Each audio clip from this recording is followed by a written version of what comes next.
같이 기도하시겠습니다.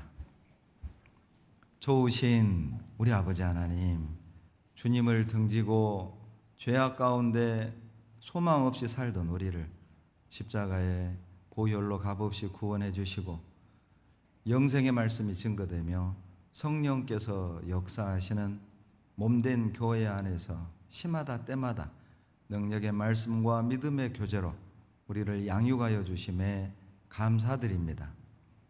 늘 주님 앞에 연약하고 부족한 우리 자신을 바라보고 넘어지고 자빠질 때가 많지만 다시 일어서서 주님 앞에 나올 수 있는 것은 늘 주님이 있는 그대로의 우리의 모습을 받아주시고 치료해 주시고 붙들어 주심을 믿기 때문입니다. 주님께서 늘 저희들을 긍휼히 여겨주셔서 우리의 연약한 무릎 붙들어 일으켜 세워주시고 처음 주님께 받았던 그 구원의 은혜의 즐거움으로 눈앞에 있는 고난과 여러 가지 어려움을 감당해낼 수 있도록 도와주시기를 간구드립니다. 주님만으로 만족하고 주님을 자랑하고 주님을 높이는 구원에 합당한 삶이 되게 도와주시고 훗날 주님 앞에 섰을 때 부끄러움 없는 모습으로 설 수 있도록 도와주시옵소서. 고개 숙여 기도하는 모든 주님의 자녀들의 마음 가운데 성령으로 충만히 거하게 하셔서 우리의 생각과 삶을 꺾어주시고 늘 주님 뜻 가운데로 인도해 주시옵소서. 하나님을 기쁘시게 하는 삶이 어떤 것인지, 주님이 원하는 우리의 삶이 어떤 것인지 깨닫게 하셔서 그 길이 내 뜻과 내 마음에 맞지 않다 하더라도 주님이 원하시는 길, 주님의 뜻하신 바를 걸어가는 용기와 믿음을 우리에게 주시옵소서. 성령께서 우리를 악하고 더러운 죄로부터 구별되게 하시고 우리 중심 생활 속에 하나님 앞에 악하고 더러운 죄들이 있다면 밝히 드러내 주시고 주님 앞에 서 있는 두려움을 가지고 회개하고 돌이켜 하나님 앞에 온전한 삶을 살아갈 수 있도록 도와주시옵소서. 내일부터 대집회가 시작이 됩니다. 말씀을 전하실 김용선 목사님에게 지혜와 능력으로 함께 해주시고 저희들이 기도하는 200명의 영혼을 채워주셔서 하나님께 영광이 되고 우리에게 기쁨이 될 수 있도록 도와주시옵소서. 저희들에게 담대히 복음을 외칠 수 있는 용기 주셔서 남은 시간이라도 우리 주변에 복음을 필요로 하는 이어져가는 영혼들을 향해 힘있게 담대히 외쳐서 그들에게 진리 가운데 구원의 강가에로 인도할 수 있도록 도와주시옵소서. 9월 11일부터 몽골 다란 서부교회 선교가 준비되어 있습니다. 과정도 순적히 인도하시며 또 아무 사고 없이 주님의 나라를 확장하는 선교가 되게 축복해 주시옵소서. 병상에 계시는 많은 형제자매님들 계십니다. 그곳에서 주님이 주신 은혜를 세워보고 감사와 찬양의 제사를 드리는 삶이 되도록 축복해 주시옵소서. 멀리 외국에서 복음을 위해 수고하시는 선교사님들과 각 가정에도 필요한 은혜로 채워주시고 특별히 저희 화순과 후원 관계를 맺고 있는 일본 니가다 교회, 필리핀 앙헬레스 교회, 몽골 다란 서부 교회도 든든히 세워 주시옵소서. 우리 사랑하는 화순교회 형제자매님들의 각 가정에도 평안을 허락해 주시옵소서. 우리를 사랑하시는 예수님 이름으로 감사하며 기도드렸습니다. 아멘.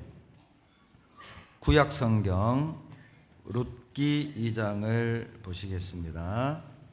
지난 시간에 다 살펴보지 못한 부분을 오늘 마저 배우도록 하겠습니다. 구약 404페이지입니다. 룻기 2장 10절을 두 번 연속 읽겠습니다. 룻이 땅에 엎드려 절하며 그에게 이르되 나는 이방 여인이언을 당신이 어찌하여 내게 은혜를 베푸시며 나를 돌아보시나이까. 룻이 땅에 엎드려 절하며 그에게로 이르되 나는 이방 여인이언을 당신이 어찌하여 내게 은혜를 베푸시며 나를 돌아보시나이까. 성경 전체에 여성의 이름을 가진 성경책이 2권 있습니다. 자, 책 이름 룻기, 그 다음에 에스더 성경이죠. 이 2권은 여성의 이름으로 된 성경 제목입니다. 특히 이 룻은 성경책 이름으로 또 인용될 뿐 아니라 마태복음 1장에 예수님의 족보에 4명의 여인의 이름이 기록되어 있는데 그 중에 한 사람이 바로 룻입니다. 룻. 다른 3사람 여자 이름 기억하세요?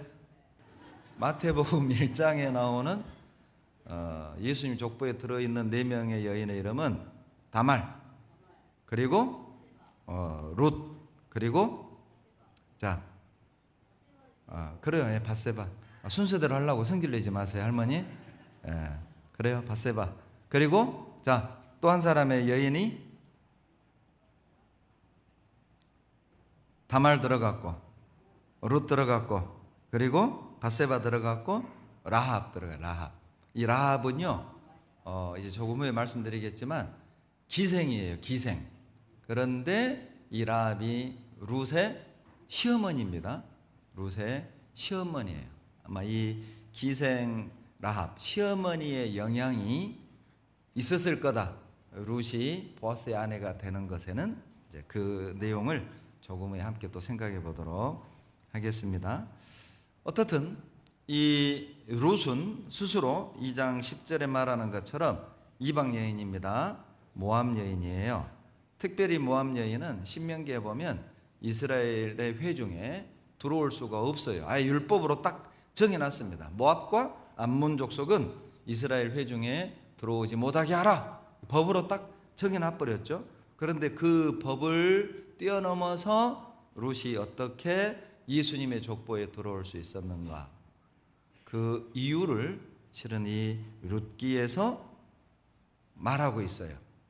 이 룻기는 이방 여인인 룻이 어떻게 하나님의 은혜를 누릴 수 있었는가? 이방인이었던 룻이 어떻게 거룩한 구원자 되시는 하나님이신 예수님의 족보에 들어올 수 있었는지를 룻기가 말하고 있고, 지난 시간에 이어서 2번째, 하나님의 은혜를 부르는 사람의 모습에 대해서 함께 생각해 보겠습니다. 룻이 어떻게 하나님의 은혜를 입게 되었을까? 원인이 무엇일까? 그 모습을 통해서 하나님은 어떤 사람에게 은혜를 베푸는지, 우리가 하나님의 은혜를 경험하고 하나님의 은혜를 부르기 위해서, 임하게 하기 위해서 우리가 어떤 모습으로 살아야 될지를 이 룻기가 자세하게 말하고 있어요. 첫째, 하나님이 왜 룻에게 은혜를 베풀었느냐? 다른 말로 하나님의 은혜를 부르는 사람의 모습은 첫째 어떤 모습이냐? 룻은 결단의 사람이었어요. 결단의 사람에게 하나님의 은혜가 임합니다. 룻기 1장 18절에 보시면 나오미가 룻의 자기와 함께 가기로 굳게 결심함을 보고 그에게 말하기를 그치니라. 룻은 결심했어요. 시어머니 나오미가 너희들 아직 젊잖아, 너희들 과부잖아, 그러니 나는 내 고국으로 돌아갈 거니까 너희들은 너희 민족에게로 돌아가서 좋은 남자 만나가지고 개가해서 행복하게 살아라. 시어머니가 2번이나 그렇게 강권했지만 룻은 결심을 했어요. 시어머니, 어머니 하나님이 나의 하나님이 되고 내가 만약 어머니를 떠나면 하나님으로부터 저주받기를 원합니다. 이 룻이 굳게 결심함을 보고 18절에 그 시어머니가 나를 떠나라 말하는 걸 그쳤습니다. 이것이 실은 룻이 마태복음 예수님의 족보에 들어가게 된 어찌 보면 첫 단추라고 말할 수 있어요. 만약 이 결심이 없었다면 룻의 윗동서 오르바는 2번이나 시어머니가 강권할 때 못 이기는 척하고 돌아가 버렸습니다. 룻도 그럴 수 있었다는 것이죠. 그러나 룻은 못 이기는 척하고 자기 고국으로 고향으로 편하게 살 수 있는 길을 선택한 것이 아니라 끝까지 시어머니의 하나님이 나의 하나님이 되도록, 시어머니의 민족이 나의 민족이 되도록, 그 길이 고난의 길이라 할지라도, 그 길이 정말 고통스러운 길이라 할지라도, 그래도 어머니를 보니까 어머니의 하나님은 놀라운 하나님이고 창조주시고 그리고 생사화복을 주관하시는 하나님이신데 나는 그 길을 걸어가겠습니다. 굳은 결심을 하죠. 그리고 놀랍게도 롯은 보아스를 만나게 되고 1장에서 결심한 롯을 위해 놀랍게도 하나님은 2장에서 보아스를 준비해 놓은 거예요. 자, 1장에 있는 롯은 2장에 안 보이죠? 1장에 있는 롯은 2장에 보아스가 안 보이는 겁니다. 1장에 있는 롯은 4장에 자기를 통해서 다윗 왕이 태어날 것을, 자기 제보, 자기 집 족보에서 다윗 왕이 태어나고 그리고 먼 훗날 예수님이 태어날 것을 룻은 알 길이 없고 볼 수도 없는 거예요. 그럼에도 불구하고 1장에서 룻은 훗날 자기에게 주어질 은혜를 보지 못했지만은 하나님을 선택했고 고난의 길을 선택했고 하나님의 영광을 드러내는 쪽을 선택을 했던 것이죠. 그리고 그 결심을 하고 선택을 한 룻을 위해서 하나님은 2장에서 보아스를 준비해 놨고 그리고 4장에서 그 집안에 다윗이 태어날 걸 준비해 놓으셨고 먼 훗날 룻의 후손 중에 예수님이 태어날 것을 예비하신 것이죠. 자, 누가 하나님의 영광을 경험할 수 있는가? 누가 하나님의 은혜를 경험할 수 있습니까? 바로 결단의 사람이에요. 여러분, 신앙생활엔 결심이 필요합니다. 우리는 늘 결단이 필요해요. 우리는 늘 결심이 필요하죠. 오늘이 정말 하나님을 선택하고 그리고 내가 죄를 버리고 변화된 삶으로 내 생각을 꺾고 이제 내가 교회 안에 순종하며 형제들과 협력해서 나도 하나님 앞에 쓰임받고 하나님 앞에 영광 돌리는 그런 삶을 살겠다. 결심하는 그런 시간이 됐으면 좋겠어요. 에스라 7장을 찾겠습니다. 여기 시를 껴놓으시고요. 에스라 7장 10절입니다. 다 같이 구약 719페이지 에스라 7장 10절을 읽겠습니다. 에스라가 여호와의 율법을 연구하여 준행하며 율례와 규례를 이스라엘에게 가르치기로 결심하였다. 에스라는 어떤 결심을 했냐면 내가 하나님의 백성에게 말씀을 연구해서 가르쳐야 되겠다. 이걸 꼭 결심해야 됩니까? 아니, 구원받은 사람이 성경에 있는 걸 결심해야 될까요? 구원받은 사람이 하나님의 말씀을 전하는 걸 결심해야 됩니까? 결심해야 할 상황이었어요. 결심하지 않으면 말씀을 연구하거나 결심하지 않으면 말씀을 가르칠 수 있는 여건이 아니었다는 것이죠. 왜냐하면 에스라는 지금 이스라엘 땅에 있는 게 아니에요. 지금 편안함 속에 신앙생활을 하고 있는 게 아니라고요. 포로로 끌려갔고 실은 에스라는 바벨론 왕을 섬기고 있었어요.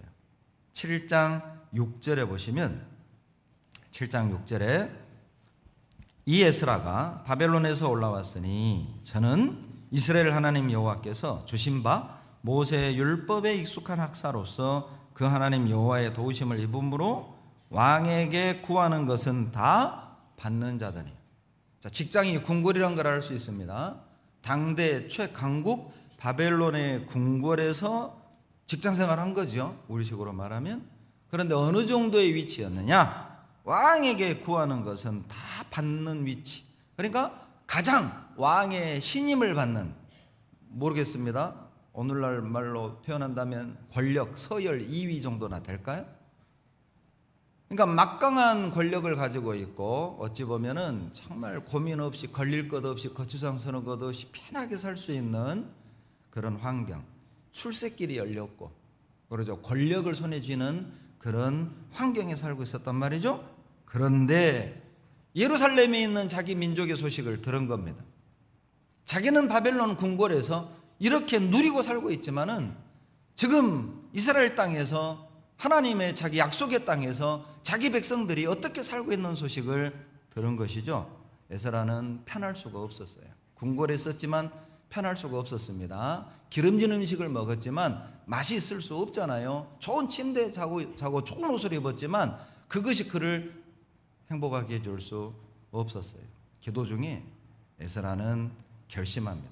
내가 이방 나라에서 육신의 평안과 그리고 권력을 누리며 갇혀진 환경 속에서 하나님과 멀리 떨어져 사느니 차라리 내가 불편할지언정, 권력을 휘두르지 못하는 상황이 올지언정, 그리고 가시밭길일지언정, 고난을 받더라도 하나님의 백성과 약속의 땅에서 하나님의 말씀을 연구하고 하나님의 뜻을 가르치겠다 결심했던 것입니다. 그것은 결심하지 않으면 할 수가 없어요. 궁궐에 살고 있는데, 부족한 게 없는데, 편하게 살 수 있는데, 노후가 보장되어 있는데, 사람들이 와서 계속 나에게 아부를 떨고 갖다 바치는 그런 위치에 있는데, 그걸 버리고 아무것도 없는 이스라엘 땅으로 가서 자기 백성과 함께 고난을 받고 하나님의 말씀을 연구하고 가르치는 것은 쉬운 일은 아니죠. 결심해야만 그 길을 갈 수 있는 것입니다. 물론 우리가 에스라 정도는 아닐지라도 우리도 그런 상황이 있을 수 있죠. 우리는 압니다. 돈을 벌 수 있는 길, 편하게 살 수 있는 길, 누릴 수 있는 길, 우리는 압니다. 신앙을 선택하면 내가 포기해야 될 것도 있고 불편한 것도 생기고 내가 놔야 될 것도 있다는 걸 우리는 압니다. 그래서 우리에게 결심이 필요한 거예요. 하나님이 우리에게 결단할 것을 요구하는 겁니다. 자, 언제까지 이런 모습으로 신앙생활 할 거냐? 에스라는 결심했고, 그리고 그 모든 갖춰져 있는 환경을 뒤로하고 성경을 연구하고 하나님의 뜻 가운데 살아가기를, 하나님의 백성과 고난받기를 자처했던 것이죠. 다니엘도 결심했습니다. 성경에 나와 있는 대부분의 위인들은 결심의 위인이죠. 결단의 시간들이 있었다는 뜻이죠. 다니엘서 1장 8절 유명한 말씀이잖아요. 다니엘은 뜻을 정하여 왕의 진미와 그의 마시는 포도주로 자기를 더럽히지 아니하리라 하고 결심했어요. 여러분, 왜 다니엘, 아니 구원받은 사람이 우상의 제물 안 먹는 거 당연한 거 아니에요? 구원받은 사람이 술 안 마시는 거 당연한 거 아니에요? 그걸 뭐 결심해야 됩니까? 다니엘도 결심해야 할 상황이었습니다.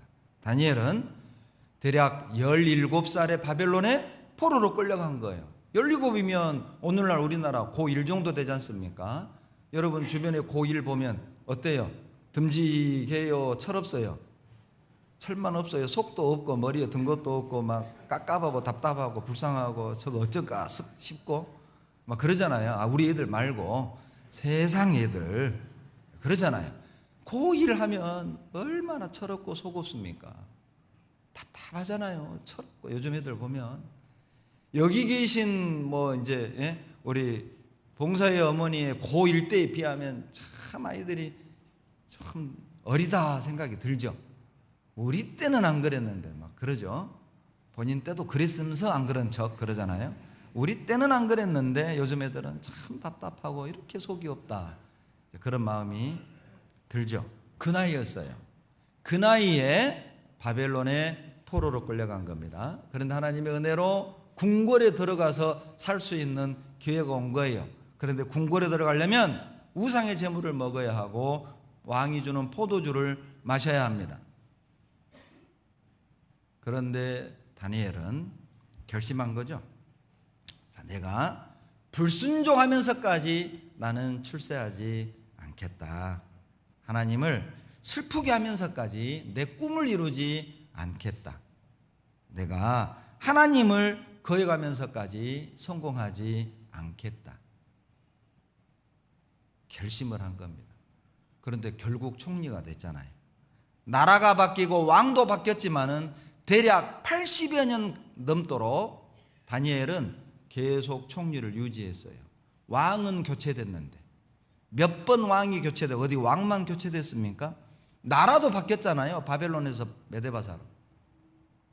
나라도 바뀌고 왕도 바뀌었지만 다니엘은 끝까지 총리였다니까요.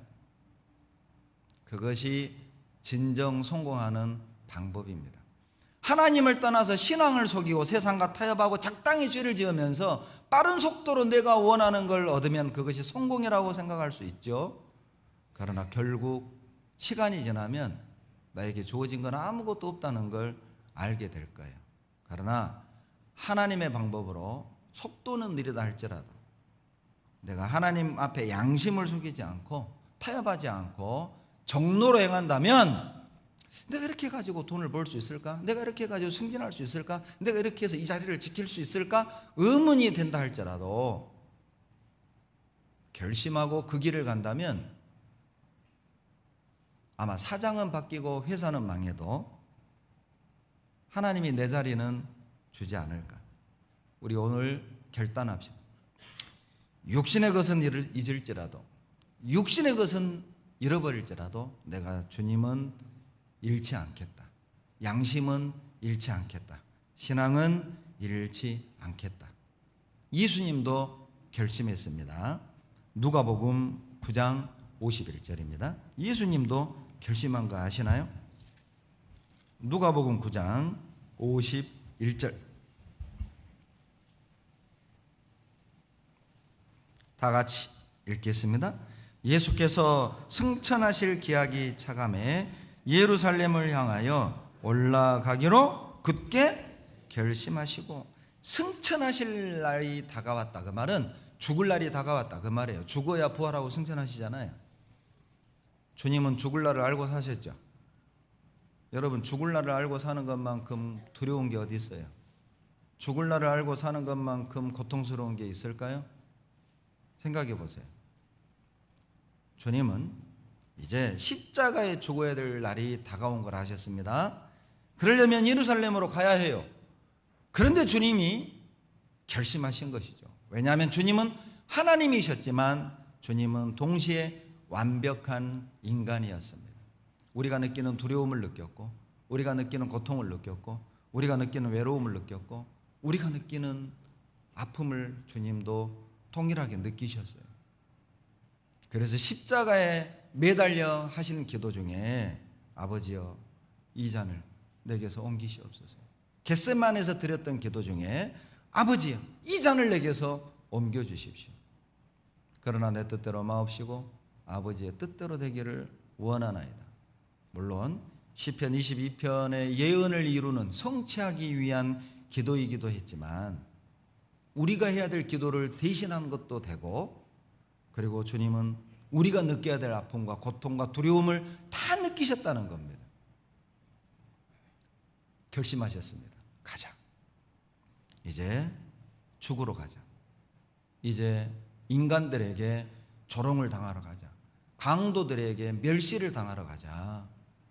로마 병정들에게 침뱉음 당하러 가자. 가자.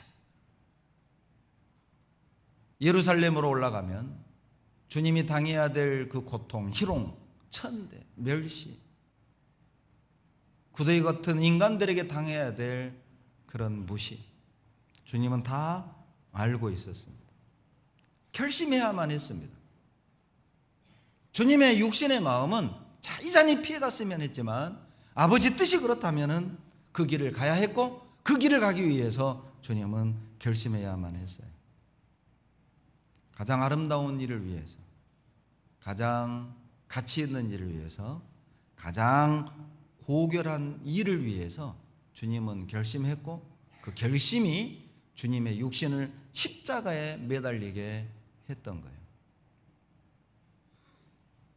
결심은 고난도 감당하게 합니다. 여러분, 우리가 결심하잖아요. 십자가에 못 박힐지언정 그것을 감당해낼 수 있어요. 결심하는 사람에겐 여러분 고난도 이길 수 있는, 시험을 이길 수 있는 힘을 주시는 거예요. 어찌 보면 나의 기도가 이런 기도가 돼야 되지 않을까. 하나님, 나 힘든 거 싫어요. 힘든 거 좀 없애주세요. 이 기도가 아니라 하나님, 내 앞날에 어떤 고난, 어떤 어려움, 어떤 시험이 있어도 피하지 않게 해주세요. 감당하게 해주세요. 이기게 해주세요. 버티게 해주세요. 우리 그런 결심 해봅시다. 만약 주님이 죽을 날이 임박했음을 아시고 결심하고 예루살렘으로 나아갔던 것처럼 만약에 여러분 내가 한 달밖에 못 산다는 사실을 안다고 합시다. 나에게 주어진 시간이 1년이라는 사실을 안다고 합시다. 우리 5개월 뒤에 죽는다면, 한 달 뒤에 죽는다면요, 내일 죽는다면요, 오늘 저녁에 자다가 죽는다면요, 그것을 안다면요, 우리 오늘 어떤 결심할까요? 어떤 마음 가질까요? 아마 모르긴 몰라도 아마 마음에 계속 소원한 마음 갖고 있는 분이 있었다면 만나서 풀지 않겠어요? 형제님, 나 한 달 뒤에 갑니다. 자매님, 저 오늘 저녁에 하나님 앞에 갑니다. 그동안 이런 거 참 죄송했습니다. 내 말 때문에 상처받으셨죠? 죄송합니다. 내가 왜 그때 그런 생각을 했는지 모르겠어요. 내 마음은 그게 아니었는데, 이제 부부간에도 내가 당신을 사랑했는데 왜 그때 그렇게 말을 퉁명스럽게, 왜 그렇게 막 짜증내듯이, 여보 그동안 미안했어. 그렇게 얘기하지 않겠어요? 한 달 남았다면, 일주일 남았다면, 그것을 안다면 또 카드 결제 때문에 싸우겠어요, 둘이? 제발 그만 좀 긁어라.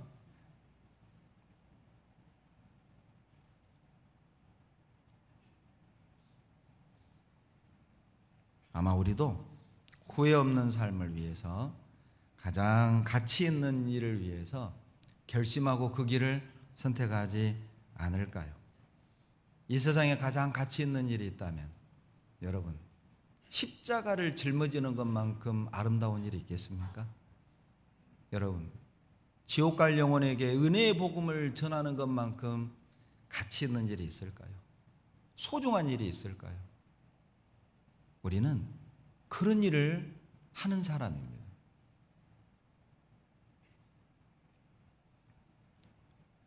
우리가 이 세상에서 가장 아름다운 일, 가장 가치 있는 일, 가장 소중한 일, 복음을 전하고 십자가의 그리스도를 전하기 위해서 우리가 먼저 해야 될 일이 있는데, 그것이 바로 결심입니다. 내가 십자가를 전하기 위해서 내 삶의 전부를 드리겠습니다. 그 결심을 하지 않으면 우리는 그 아름다운 일을 할 수 없습니다. 복음을 전하다가 어떤 어려움이 있더라도 주님의 뜻대로 살고자 하는 그 굳은 결심, 그것이 없다면 우리는 늘 흔들릴 거예요. 내 마음에 안 맞으면 안 하고, 주님을 위해 살다가 고난받고 힘든 일이 있으면 그냥 포기하고,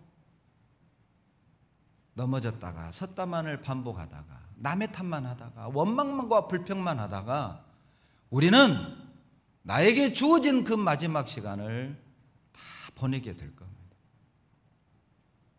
그러기엔 우리에게 주어진 시간은 여러분 짧아요. 한 달 뒤에 우리가 간다. 2달 뒤에 우리가 주님을 만난다. 나에게 주어진 생명이 1년 남았다. 자, 우리 이렇게 한번 살아볼까요? 여러분, 저 내일 갑니다. 주님께 나 말고 이렇게 살자고, 그런 마음으로. 문제될 게 있을까요? 걸릴 게 있을까요? 싸울 일 있을까요? 우리 거기에 시간 낭비할까요?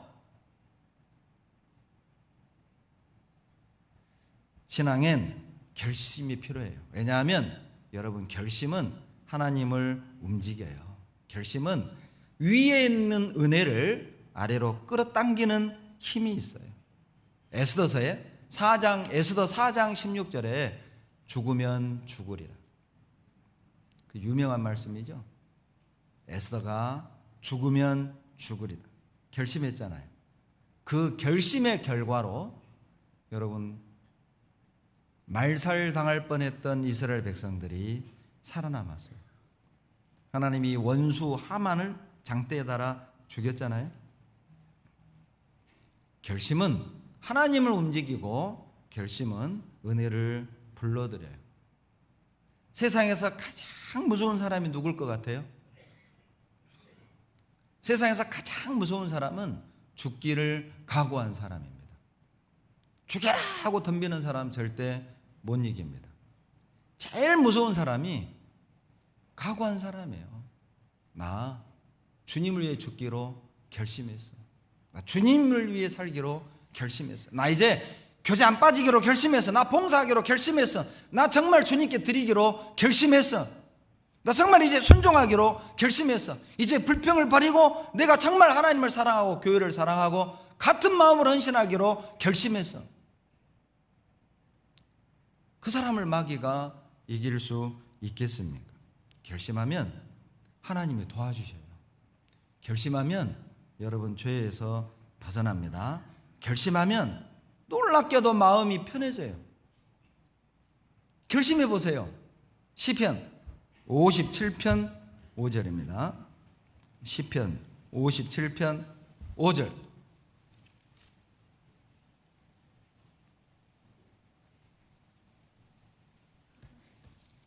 (57편) 7절. 구약 842페이지 7절 다 같이 읽습니다. 하나님이여 내 마음이 확정되었고 내 마음이 확정되었사오니 내가 노래하고 내가 찬송하리다. 마음을 확실히 정하니까 입에서 찬송 나오잖아요. 마음을 확실히 정하니까 입에서 노래가 나오는 거예요. 마음을 정하지 못하니까 항상 어둡고 답답하고 어떻게 해야 될 줄 모르겠고. 여러분 이제 말씀 듣기로 결정해봐요. 이제 신앙생활하기로 결정해보라고. 내가 이제 교제 안 빠지기로 결정해보라고. 내일부터 대집회 하루도 안 빠지겠다고 결정해보라고. 내가 이제 내 가족을, 내 남편을 용서하고 형제를 용서하고 자매를 용서하겠다고. 여러분 마음을 정해보세요. 결심해보세요. 형제자매를 이제 세우는 말을 하겠다고 결심해보라. 이제 내가 나누이는 말을 하지 않겠다. 결심해보라. 서로가 하나 되는 쪽으로 내가 힘을 쓰겠다. 결심해보라고. 마음에 찬양과 노래가 나오는 거예요. 그리고 훗날 내가 그렇게 하기를 참 잘했다. 여러분 우리가 가는 길은 두 개뿐입니다. 여러분 신앙생활은 참 복잡한 게 아니에요. 신앙생활은 길이 딱 두 개밖에 없어요. 하나님을 바라보고 가는 길과 하나님을 등지고 가는 길 두 개밖에 없어요. 신앙생활은 어려운 게 아닙니다. 자, 나는 어떤 길을 가고 있습니까? 주님을 바라보고 가고 있나요? 아니면 등지고 가고 있나요? 어려운 게 아니에요. 신앙생활은 내가 정하지 않으니까 항상 중간에 끼어서 이러지도 못하고 저러지도 못하고 이렇게도 못하고 저렇게도 못하니까 신앙생활은 어려운 것, 나를 속박하는 것, 괴롭히는 것, 나를 짓누르는 것, 내가 하고 싶은 것을 못하게 하는 것, 자기 스스로의 잘못된 답을 내리는 거예요. 그래서 더욱더 멀어지죠. 한번 해보세요. 하나님은 모든 것을 주시는 분이에요. 여러분 하나님이 내 것 뺏어서 어디 쓰게 해요? 여러분이 가진 것 중에 하나님이 쓸만한 것이라도 있어요? 뭘 뺏길까 봐 그렇게 막 아까워가지고 불평하고 원망하고. 죄송하지만 하나님이 우리에게 뺏는 것처럼 느껴지는 이유는 그것을 놔야만 하나님이 주시는 더 좋은 걸 누릴 수 있기 때문이에요. 다른 것 없어요. 하나님이 내 것 뺏어서 어디다 쓰겠어요? 놔보세요. 포기해보세요. 마음을 딱 정해보라고. 더 깊이 들어가자. 내가 교제 더 깊이 들어가자. 나도 봉사 더 깊이 들어가자. 마음을 딱 정해보라고. 왔다리 갔다리만 하지 말고. 지난 하교소양회 때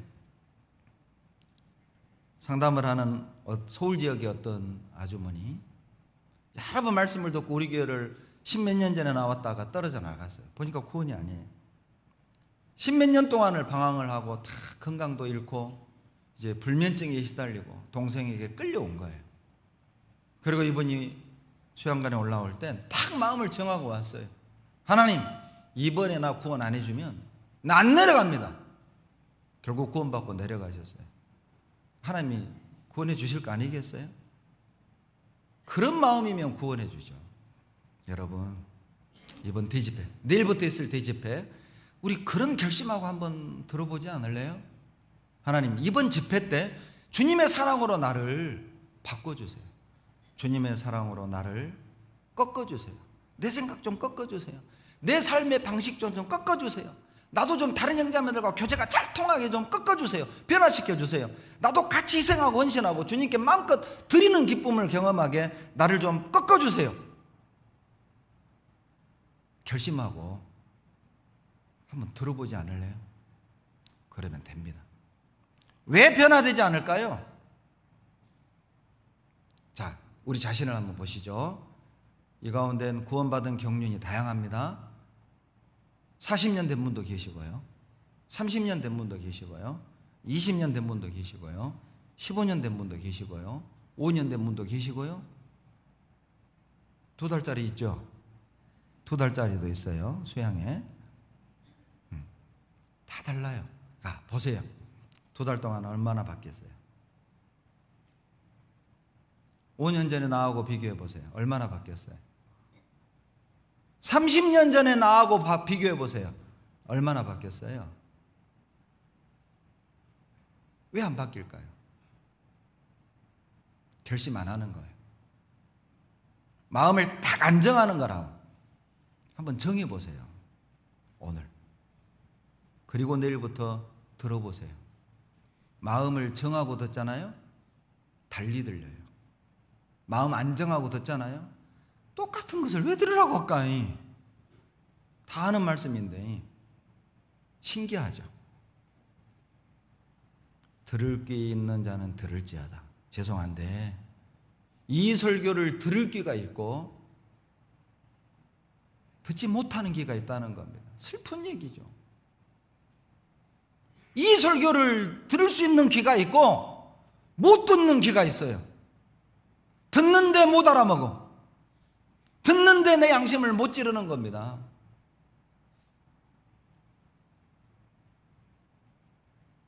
우리 마음을 한번 정해봅시다.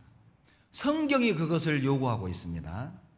하나님의 말씀이 우리의 삶의 방향을 어느 쪽으로 정할 것인지 오늘 결심하라는 겁니다. 내 나머지 인생을 어떻게 살 것인지 오늘 결심하라는 겁니다. 하나님이 그것을 우리에게 요구하고 있습니다. 어떻게 살래? 말씀이 우리에게 요구하고 있습니다.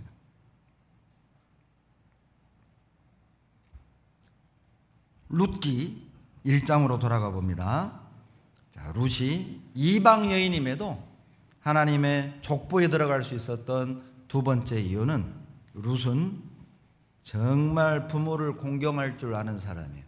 여러분, 하나님의 은혜는 부모를 공경할 줄 아는 자에게 임합니다. 8절 보세요. 룻기 1장 8절 같이 읽습니다. 나오미가 두 자부에게 이르되 너희는 각각 어미의 집으로 돌아가라. 너희가 죽은 자와 나를 선대한 것 같이 여호와께서 너희를 선대하시기를 원하며. 시어머니가 며느리에게 한 말이에요. 너희가 죽은 자와 나에게 선대한 것 같이. 죽은 자가 누굽니까? 시아버지 엘리멜렉, 그리고 자기들 두 남편 말론과 기련. 자, 이 죽은 자들이 살아있을 때든지 죽은 후에든지 변함없이 이 오로바와 룻은 시어머니를 공경했고 잘 섬겼어요. 죽은 자기 남편에게도 잘했어요.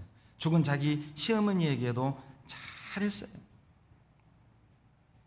그러다가 시아버지도 죽고 두 남편도 죽고 세 가부만 남은 거죠. 그런데도 이 두 며느리의 마음은 변함이 없는 겁니다. 죄송한 얘기지만 요즘 막장 드라마 보면, 오늘날 막장 드라마의 스토리였다면 세 과부가 시어머니하고 두 며느리가, 젊은 며느리가 살았다? 둘 중에 하나는 가출했어요. 둘 중에 하나는 바람이 났든지 출가를 했든지 막장 드라마였다면. 그러나 오르바와 룻은 변함없었습니다. 시어머니에게 선대를 했어요. 그걸 시어머니가 잘 알고 있잖아요. 시어머니 입에서 나오는 겁니다. 너희들이 나에게 선대했던 것처럼 하나님이 너희에게 선을 베푸시기를 원한다. 선대하시기를 원한다. 이것이 하나님이 룻을 통해 다윗을 주시고 그 집안에 예수 그리스도를 보내신 또 하나의 이유입니다. 무엇이 룻을 그 족보에 들어가게 한 겁니까? 예수님의 족보에 들어가게 한 겁니까? 룻은 부모를, 시어머니를 공경할 줄 아는 사람이었어요. 오늘날 우리 주변의 자식들 중엔 어때요? 부모를 향해 두 눈 부릅뜨는 자식도 많잖아요. 그러죠? 제가 지난번에 상담을 하는데 어머니 옆에 놓고 중학생 아들을 상담하는데 이 아들 녀석이 엄마를 향해서 눈을 확 부릅뜨는 겁니다. 와, 정말 손가락으로 확, 성질 같아서는 상담을 할 수가 없었어요. 내가 화가 나가지고 야, 좀 쉬었다 하자. 자기 엄마를 탁 째라고 인상을 팍 쓰는 거예요. 그러니까 엄마가 가관이야. 엄마가요, 기가 확 죽는 거예요. 우리 주변에는 이런 자식도 있습니다. 자, 부모가 가르치지 않았다고 평생 부모 원망하는 자식도 있고, 부모가 형과 나에게 똑같은 재산을 물려주지 않았다고 원망하는 자식도 있고, 용돈 안 준다고 부모를 폭행하는 자식도 있고, 술 안 사온다고 어머니를 때리는 아들놈도 있어요. 우리 시대, 우리 주변에 하나님이 누구에게 은혜를 주실까요? 자, 여기 앉아있는 우리도 다 자식이잖아요. 우리는 어떤 자식입니까? 룻기 2장 18절 보시죠. 룻기 2장 18절입니다. 같이 읽겠습니다. 그것을 가지고 성읍에 들어가서 시므에게 그 준 것을 보이며 그 배불리 먹고 남긴 것을 내어 시므에게 드리매. 시어머니를 기억하고 곡식을 시어머니에게 갖다 드린 거죠. 자, 룻이 하나님의 은혜를 경험하고 하나님의 족보에 들어갈 수 있었던 이유죠. 이것이 우리가 성공할 수 있는 비결입니다. 여러분, 성공의 비결이 무엇입니까? 효도하십시오. 이건 율법에 말씀하셨어요. 신명기 5장 16절에 내 부모를 공경하라.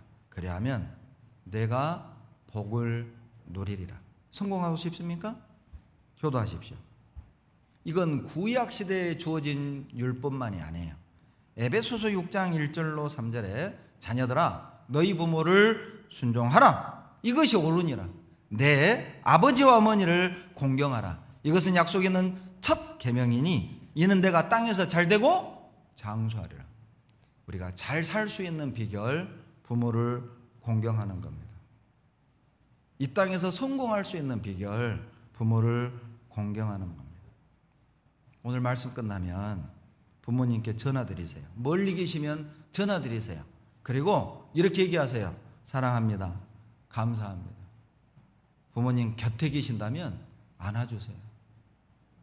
감사합니다. 고맙습니다. 꼭 그렇게 말씀하셔야 돼요. 그것이 우리가 성공할 수 있는 비결입니다. 세 번째, 룻이 하나님의 은혜를 누릴 수 있었던 비결은 부지런하고 성실한 사람이었어요. 하나님의 은혜는 절대 게으른 사람에게 갈 수 없어요. 여러분, 게으른 사람이 볼 수 없는 영화 제목 제가 말씀드렸죠. 게으른 사람이 볼 수 없는 영화 제목, 부귀 영화. 게으른 사람은 절대 그 영화 못 봐요. 부귀 영화. 하나님의 은혜는 부지런한 사람에게, 성실한 사람에게 임합니다. 룻기 2장 6절로 7절. 룻기 2장 6절로 7절 같이 읽습니다.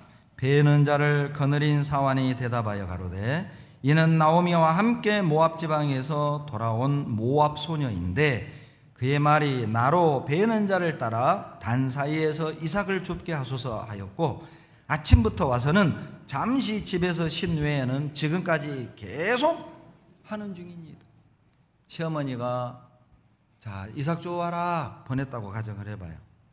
아마 보통 며느리는 툴툴거릴 수도 있고, 그리고 밭에 가서 이삭을 주울 때 그냥 잡담하고 노닥거리고 쉬엄쉬엄 할 가능성도 있죠. 그런데 이 보아스의 일꾼들이 룻을 아침부터 봤거든요. 그런데 점심때 잠깐 쉬는 거 외에는 계속 일하는 중. 이게 다른 거잖아요. 일하는 태도만 보더라도 그 사람의 인격을 알 수 있어요. 일하는 모습만 보더라도 그 사람의 됨됨이를 알 수 있다니까요.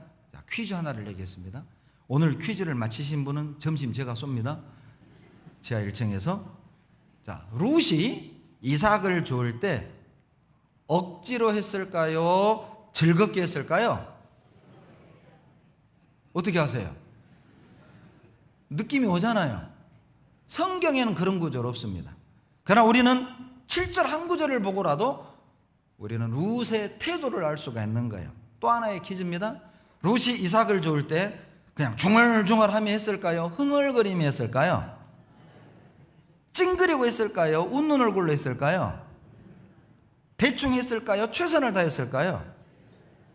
요령을 피웠을까요? 힘을 다했을까요? 잘하시네요. 오늘 점심 제가 쏩니다. 다 공짜입니다. 오늘 복 받는 날이다. 커피 공짜, 밥 공짜. 룻기 2장 17절 보시죠. 룻기 2장 17절입니다. 같이 읽겠습니다. 룻이 밭에서 저녁까지 줍고 그 주운 것을 떠니 보리가 한 에바쯤 되는지라. 자, 같이 일하는 일꾼들이 봐도 참 이 소녀 남달라. 그 말을 전해 들은 보아스가 들어도 이 아이는 참 남다른 아이예요. 더 주고 싶은 거죠. 더 주는 겁니다. 너 딴 밭에 가서 줍지 말고 우리 밭에서 주어라.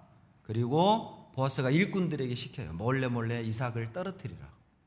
아마 룻은 주우면서 그 생각했겠죠. 아유, 떨어진 이삭이 이렇게 많아? 이 밭대기 일꾼들은 일을 이렇게 하네? 아마 이렇게 생각할 수도 몰라요.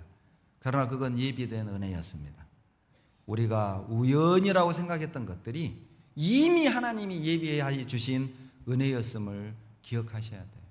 그냥 우리가 얻은 게 아니에요. 그냥 주운 게 아니라 어쩌다가 우리가 이렇게 대박이 난 게 아니라 하나님이 그렇게 예비해 두신 은혜들이었던 거죠. 이미 보아스는 룻에 대한 이야기를 듣고 알고 있었어요. 한 번도 만난 적이 없는데 나오미가 돌아왔다네. 엘리멜렉의 아내 나오미가 돌아왔다네. 자기 집안이니까요. 그런데 며느리 하나를 데려왔는데 모압 아이라네. 그런데 그 아이가 그렇게 시어머니에게 잘한데 그 얘기를 전해 듣다가 드디어 밭대기에서 룻을 만난 겁니다. 그리고 보아스가 이렇게 얘기하죠. 나 이미 들어서 알고 있었다. 룻기 3장 11절 같이 읽겠습니다. 내 딸아 두려워 말라. 내가 내 말대로 내게 다 행하리라. 내가 현숙한 여자인 줄 나의 성읍 백성이 다 보아스만 하는 게 아니라 그 동네 사람이 다 알고 있었던 겁니다. 백성들도 룻의 됨됨이를, 룻의 인간성을, 시어머니를 대하는 태도를 다 알고 있었던 거예요. 교회가 다 압니다.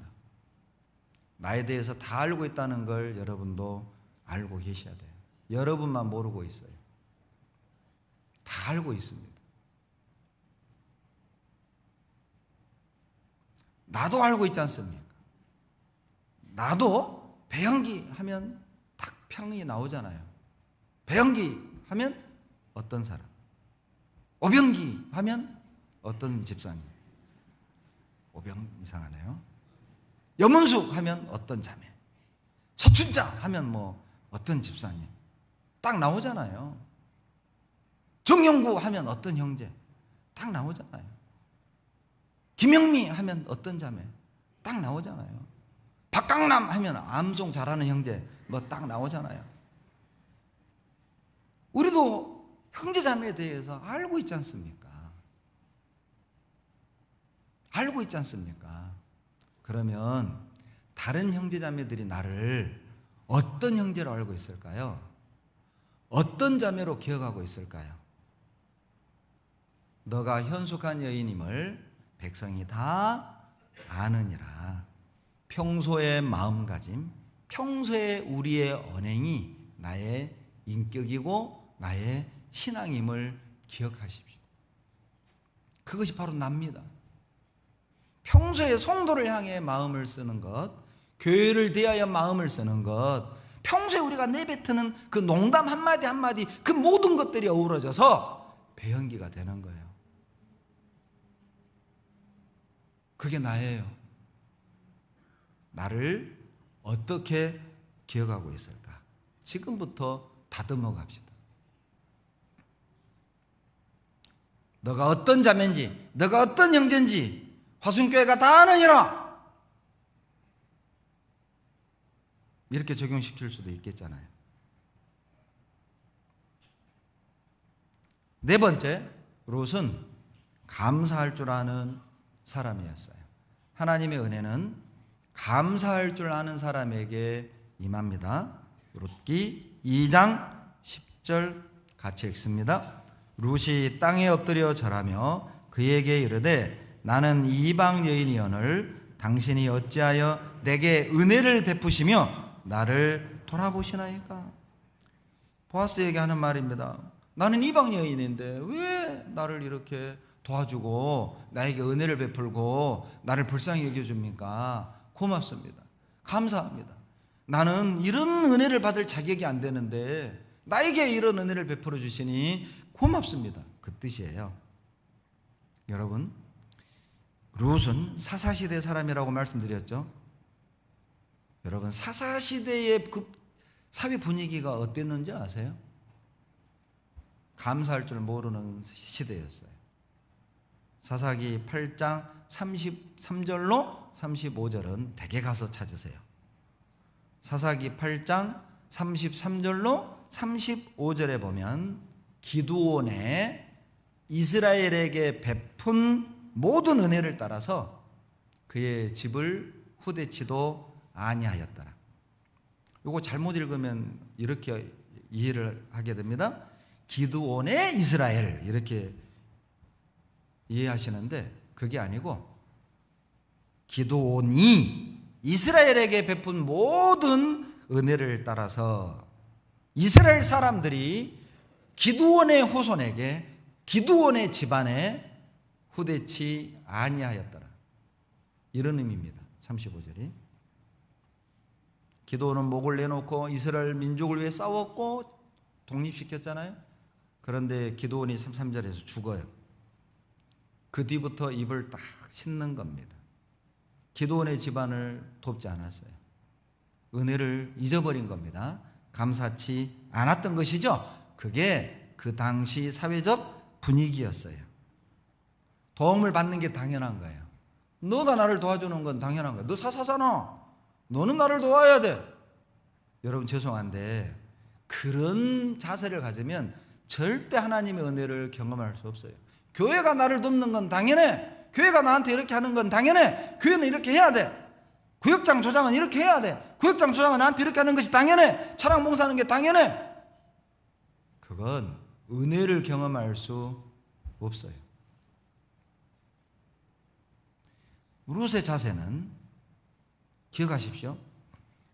룻은 실제 보아스에게 도움받는 건 법적으로 당연한 거였어요. 왜냐하면 신명기 24장 19절 찾겠습니다. 실은 감사할 일이 아닙니다. 보아스는 율법대로 한 것뿐이거든요. 신명기 24장 보시죠.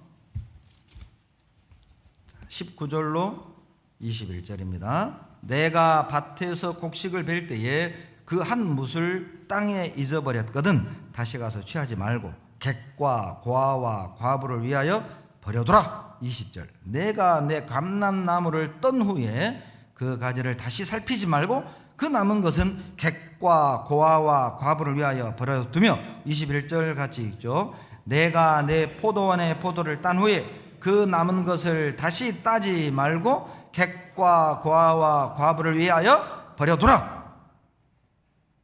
우리 한국 사람들은 감나무에 감을 따고 다 안 따고 남겨둬요. 누구를 위하여? 까치를 위하여. 까치를 위하여 감을 남겨두는 민족과 객과 고아와 과부를 위하여 남겨두는 민족, 어느 민족이 복받겠어요? 어떤 사람이 복받겠어요? 대답 안 해도 돼요. 다 아니까. 하나님의 은혜는 여러분 감사할 줄 아는 자에게 임하는 거예요. 율법으로 고아들을 위해서 과일도 남겨두고 이삭도 일부러 다 걷어가지 말라고 그랬어요. 그러니까 남겨져 있는 과일을 따먹는 건 도둑질이 아니에요. 남의 밭에 들어가서 떨어져 있는 이삭을 줍는 건 당연했다고요. 그럼에도 불구하고 룻은 감사합니다. 나 이방인인데, 난 자격이 안 된대. 세상에 나를 위해서 이렇게 남겨두셨네요. 고맙습니다. 그러니 더 주고 싶지 않겠어요? 퍼주고 싶지 않겠냐고요. 우리가 그런 태도와 그런 자세로 신앙생활을 해야 해요. 여러분 10,000원의 실험 이야기 들어보셨죠?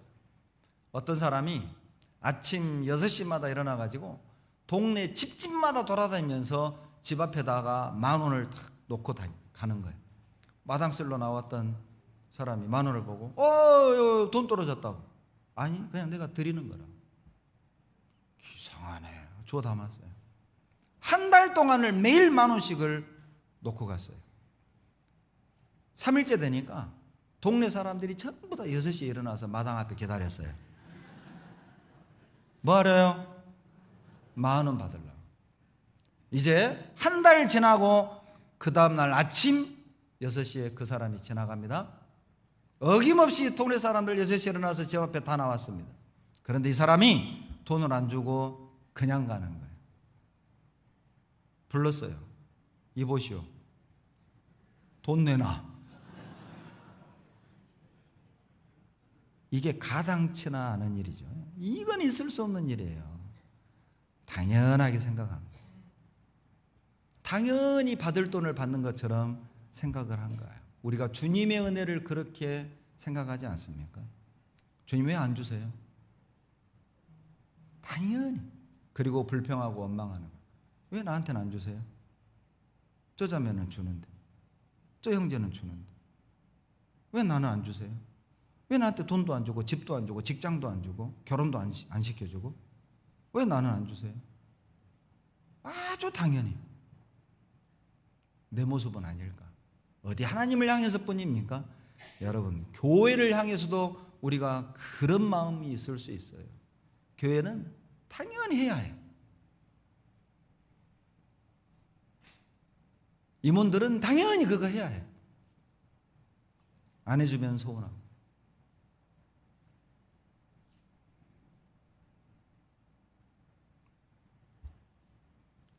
하나님이 누구에게 은혜를 주실까요? 감사는 구원받은 자에게 당연히 나오는 옹알이라고 생각하시면 돼요. 저는 그거는 옹알이라고 생각해요. 구원받았다면 그건 당연히 나오는 옹알이라고요. 갓난애가 옹알옹알옹알 하잖아요. 당연한 거잖아요. 살아있는 인간 같으면 옹알옹알 하는 거예요. 예. 구원받은 사람 입에서 당연히 나오는 간증이죠. 자격이 안 되는데 베풀어 주셔서 감사합니다. 다섯 번째, 겸손한 자에게 은혜가 임합니다. 룻기 2장 7절. 룻기 2장 7절.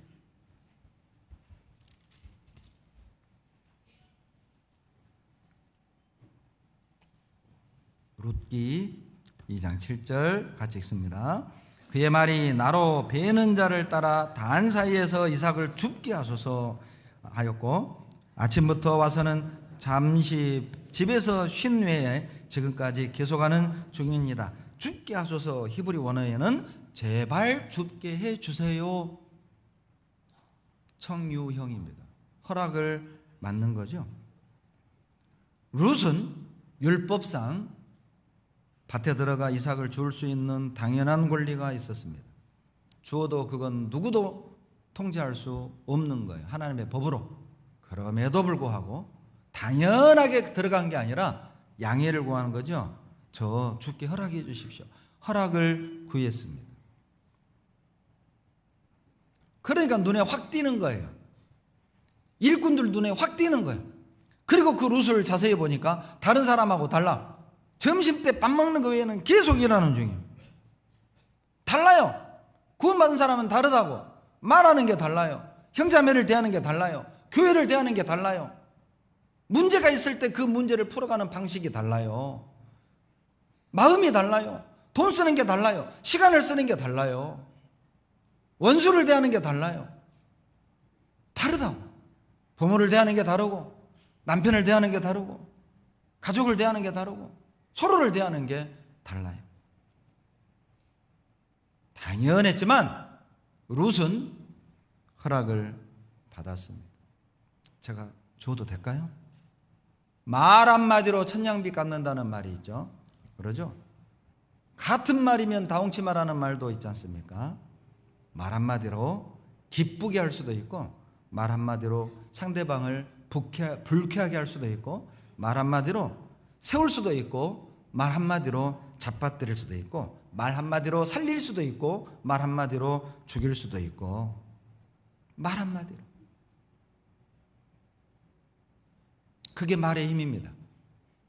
룻은 당연했지만 저 죽어도 될까요? 그러죠. 임원이 회비를 걷는 건 당연한 겁니다. 회비 걷을 때 임원들이 구역 회비를 받고 각종 회비를 걷는 건 당연하죠. 당연하지만 회비 좀 부탁드립니다. 이거다고 돈 내. 이거다고 지금 우리 재정이 이렇습니다. 부탁드립니다. 이거다고 빨리 내놔. 이거다고 다르잖아요. 우리 세우는 말 합시다. 살리는 말 합시다. 똑같은 말이라도 자기를 낮추는 말을 합시다. 상대방을 높이는 말을 합시다. 따뜻한 말을 합시다. 겸손한 자에게 은혜가 임합니다. 2장 13절 룻기 2장 13절 다 같이 읽겠습니다. 룻이 가로되 내 주여 내가 당신께 은혜 입기를 원하나이다. 나는 당신의 시녀의 하나와 같지 못하오나 당신이 이 시녀를 위로하시고 마음을 기쁘게 하는 말씀을 하셨나이다. 세상에 이 룻의 말 좀 들어봐요. 참 이쁜 사람은 말도 이쁘게 하죠. 나는 당신의 집에 있는 하녀보다 못한 여자입니다. 그런데 그런 못난 나에게 당신은 참 그렇게 말씀을 감사하게 해주시네요. 기쁘게 해주시네요. 자기를 하녀보다 더 낮추는 거예요. 이것이 은혜를 불러들이는 룻의 모습이었어요. 룻의 인격이었어요. 하나님의 족보에 들어갈 수 있는 이유였습니다.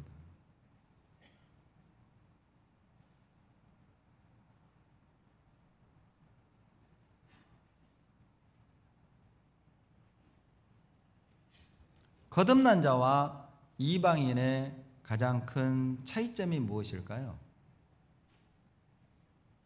많은 게 있겠지만 이방인과 그리스도인의 가장 큰 차이점은 저는 겸손이라고 말하고 싶습니다.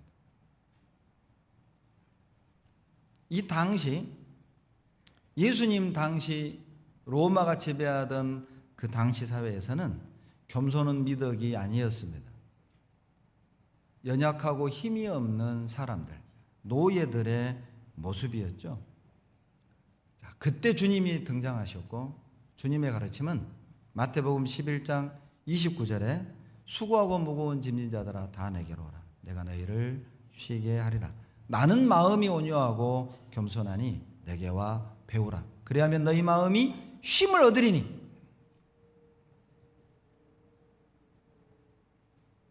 이건 튈 수밖에 없는 가르침입니다.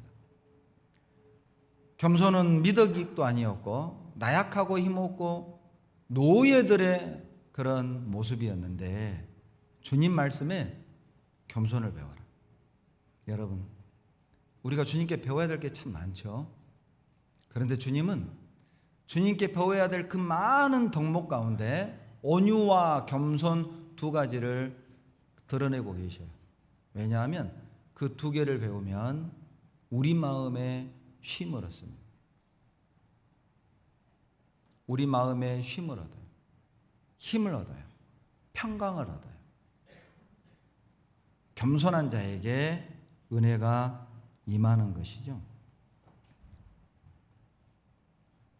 가장 높으신 하나님이셨습니다.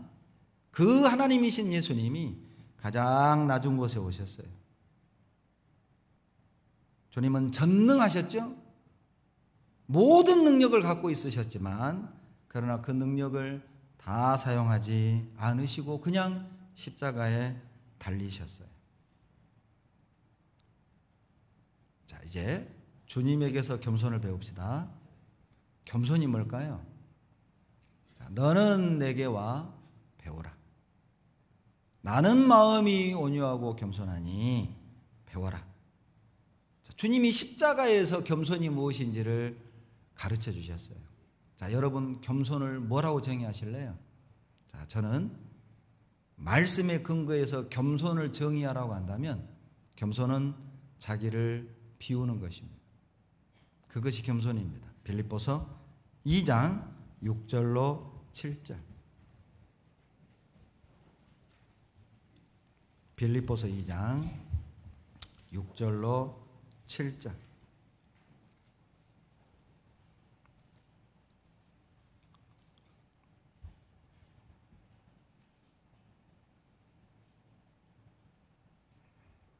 같이 읽겠습니다. 그는 근본 하나님의 본체시나 하나님과 동등됨을 취할 것으로 여기지 아니하시고 오히려 자기를 비어 종의 형체를 가져 사람들과 같이 되었고. 예수님은 근본이 하나님이셨죠. 전능하신 분이란 뜻이죠. 능력이 있다는 뜻이죠. 그런데 자기를 비어 사람들과 같이 되었고 십자가에 죽으셨어요. 자기를 비웠다는 이 말의 원어적 의미는 능력이 있지만 사용하지 않았다. 자신의 영광을 억제하시고 낮아지셨다. 이렇게 해설이 되어 있습니다. 이건 쉬운 것이 아니죠. 힘이 없는 사람이 힘 있는 사람에게 당하는 건 쉬운 일이죠. 그러나 힘 있는 사람이 힘을 사용하지 않고 힘 없는 자에게 당하는 건 어려운 일입니다. 그것이 자기를 비우는 것이죠. 자기를 비우는 게 무엇입니까? 있는 것을 사용하지 않는 겁니다. 그게 자기를 비우는 겁니다. 겸손이 무엇입니까? 다 알고 있지만 말하지 않는 것이죠. 내가 다 갖고 있지만 없는 척 하는 것이죠. 있어도 없는 척, 알아도 모른 척. 이거 아주 어려운 것입니다. 진짜 어려운 거예요. 자기를 드러내지 않고 철저하게 십자가 그늘 아래 감추는 것, 이게 정말 쉬운 게 아니에요. 그러니까 배우라고 한 겁니다. 그럼 배워야만 겸손해지는 겁니다. 여러분, 겸손은 타고나는 덕목은 절대 아닙니다. 우리는 태생적으로 교만해요. 우리 육신은 태생적으로 드러나기를 원하고 칭찬받기 원하고 내 뜻대로 되기를 원하고 내 마음대로 되기를 원하고 다른 사람보다 내가 높아지기를 원하고 내가 다른 사람보다 더 좋은 자리에 앉기를 원해요. 그게 나예요, 나. 겸손은 우리의 선천적 덕목은 절대 아니에요. 정말 배워야 됩니다. 배우고 배우지 않으면 우리는 형제자매들 아래, 십자가 아래 낮아질 수 없어요. 태생적으로.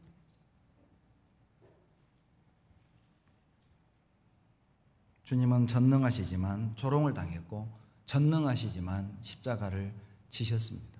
그것이 겸손입니다. 왜 주님은 겸손을 배우라고 하십니까? 은혜를 주시기 위함이죠. 잠언 3장 34절입니다. 잠언 3장 34절.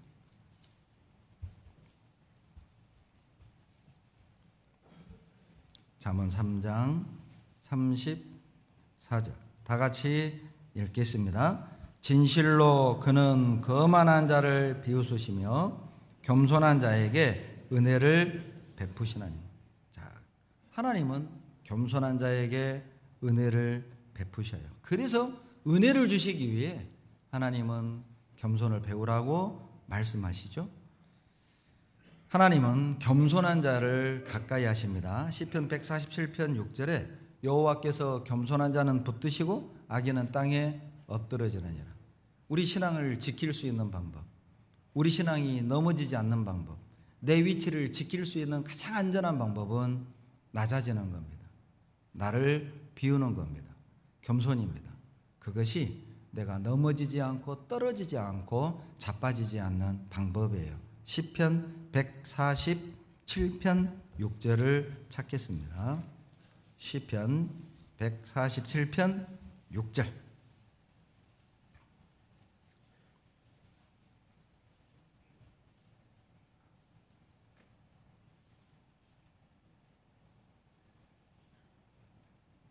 같이 읽겠습니다.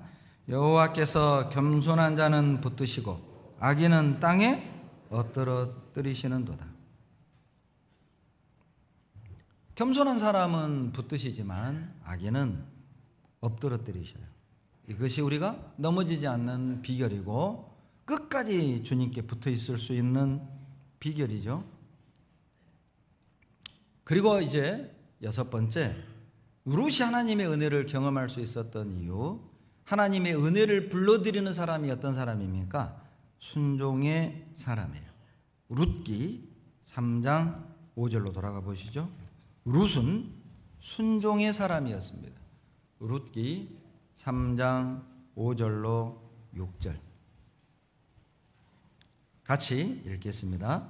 룻이 시모에게 이르되 어머니의 말씀대로 내가 다 행하리다 하니라. 그가 타작마당으로 내려가 시모의 명대로 다 하니라. 또 하나 퀴즈 내드릴게요. 여러분, 하나님이 세상에서 제일 좋아하시는 것 뭔지 아세요? 하나님이 세상에서 제일 좋아하시는 것, 순종입니다.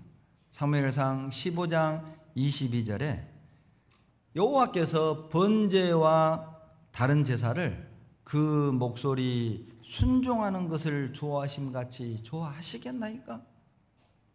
사무엘이 사울 왕에게 한 말이죠.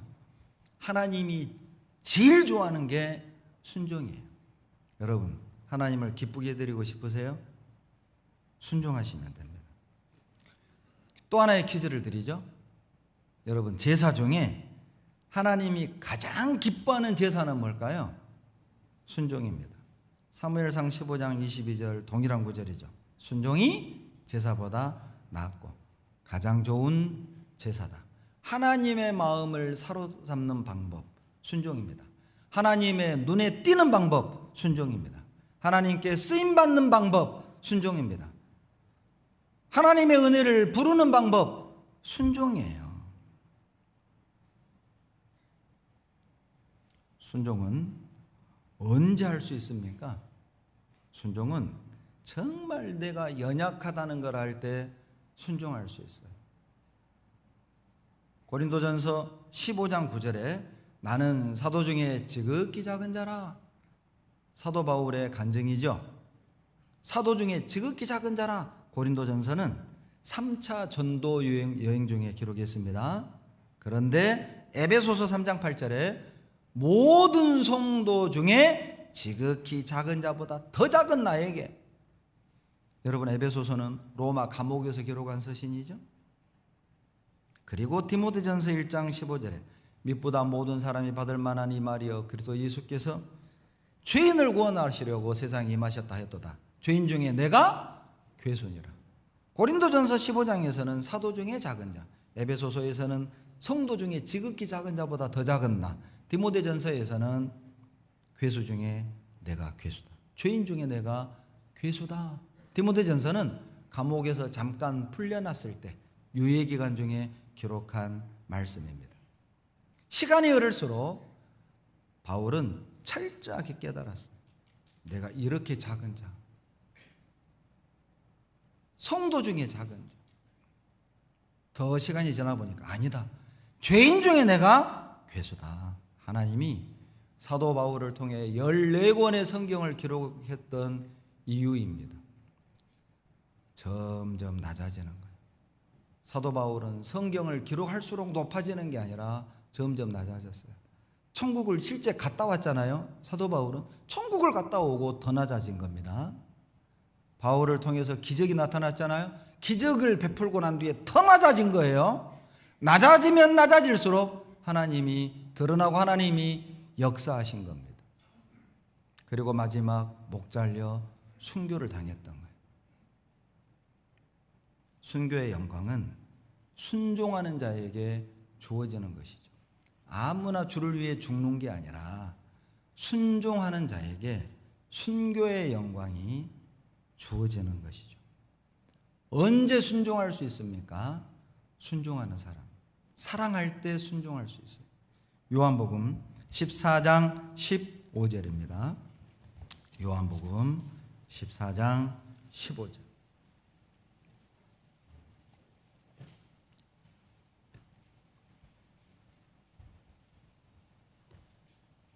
다 같이 14장 15절을 읽겠습니다. 너희가 나를 사랑하면 나의 계명을 지키라. 사랑하면 말씀을 지키게 돼 있어요. 사랑하면 순종하게 돼 있습니다. 21절 같이 읽습니다. 나의 계명을 가지고 지키는 자라야 나를 사랑하는 자니 나를 사랑하는 자는 내 아버지께 사랑을 받을 것이요 나도 그를 사랑하여 그에게 나를 나타내리라. 나의 계명을 지키는 자라야 나를 사랑하리니. 무슨 뜻입니까? 주님을 사랑하지 않으면 순종할 수 없다는 뜻이죠. 때로는 주님의 요구, 때로는 주님의 말씀은 도대체 이해가 안 되는 경우가 많아요. 하나님, 이런 사람도 용서하란 말입니까? 하나님, 이런 경우도 나보고 기다리라고 하십니까? 이해가 안 될 때가 많잖아요.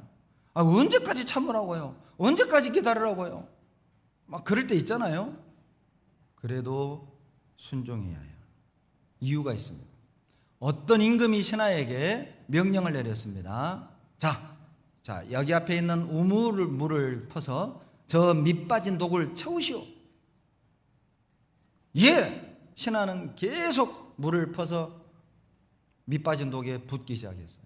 계속 퍼서 하도 퍼대니까 우물이 바닥을 드러냈어요. 그 우물에 금덩이가 무더기로 쌓여 있었던 것입니다. 그리고 왕이 말합니다. 그 금은 순종하는 자의 것입니다. 이해가 안 됐겠죠. 나를 시험하나? 나를 뭘로 보고 나를 무시하나? 아니, 밑 빠진 독에 물을 부어? 쓸데없는 짓이잖아요. 쓸데없는 짓이지만 왕의 말씀이니까 순종한 거예요. 이해는 안 되는데. 그런데 이해되지는 않지만 이해되지 않은 그 일에 목적이 있다는 걸 기억하셔야 돼요. 왜 이렇게 하시지? 그러나 거기에 선한 목적이 있습니다. 순종하면 그 답을 얻는 것이죠.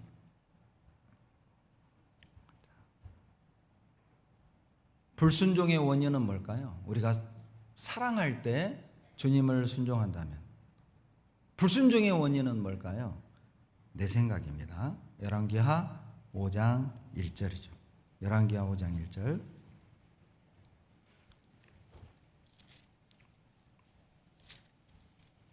열왕기하 5장 11절.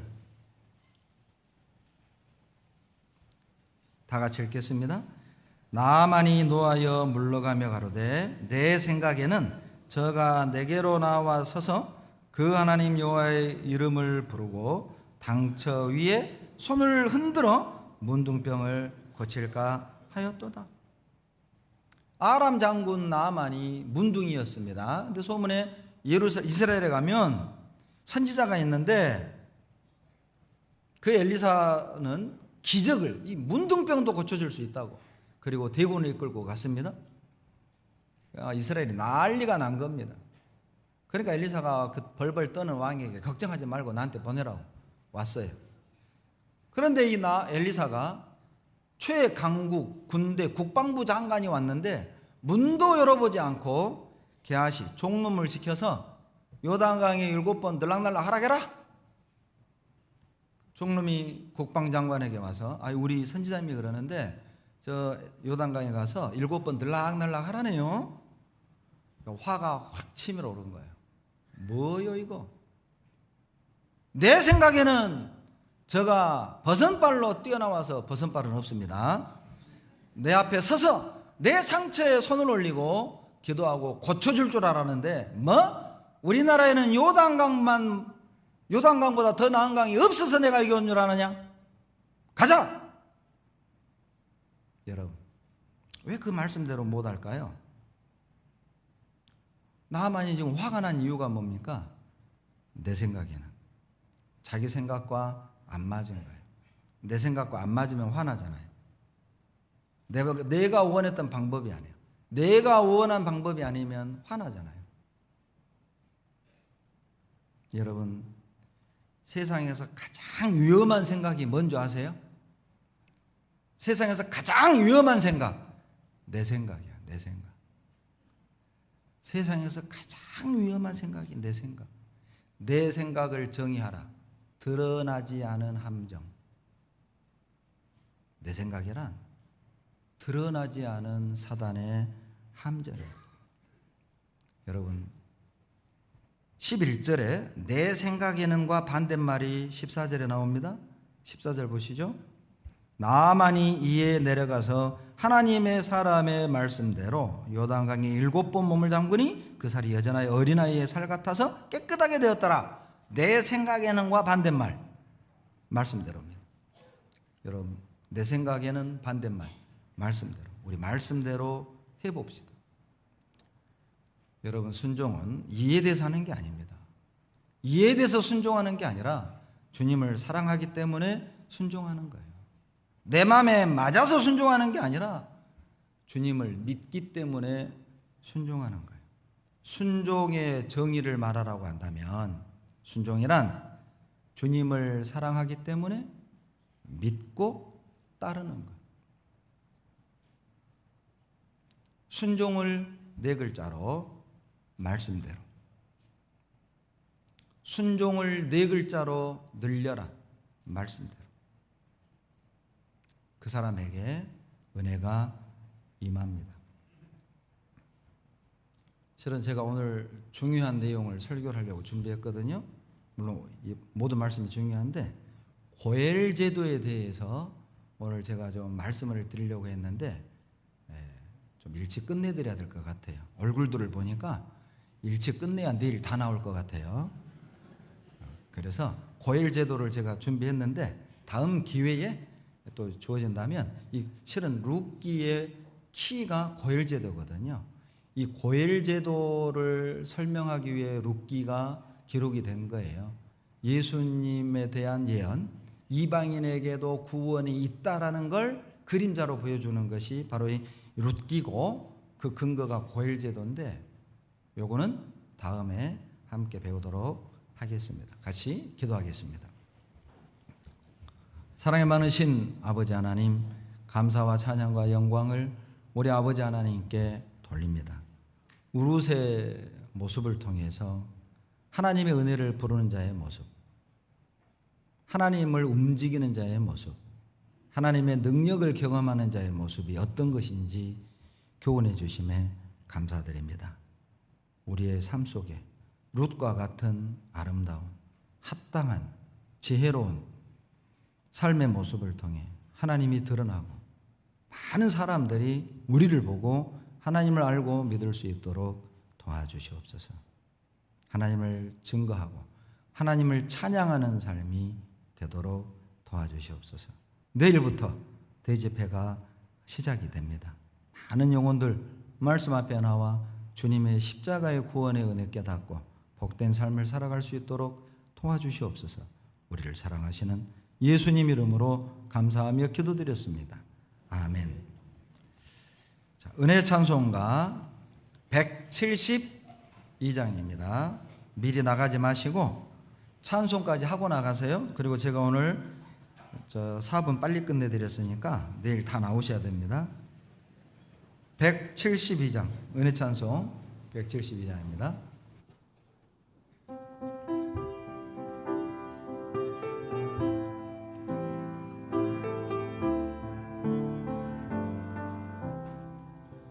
주님 뜻대로 살기로 했네. 주님 뜻대로 살기로 했네. 주님 뜻대로 살기로 했네. 뒤돌아서지 않겠네. 이 세상 사람 날 몰라줘도 이 세상 사람 날 몰라줘도 이 세상 사람 날 몰라줘도 뒤돌아서지 않겠네. 세상 등지고 십자가 보네. 세상 등지고 십자가 보네. 세상 등지고 십자가 보네. 뒤돌아서지 않겠네.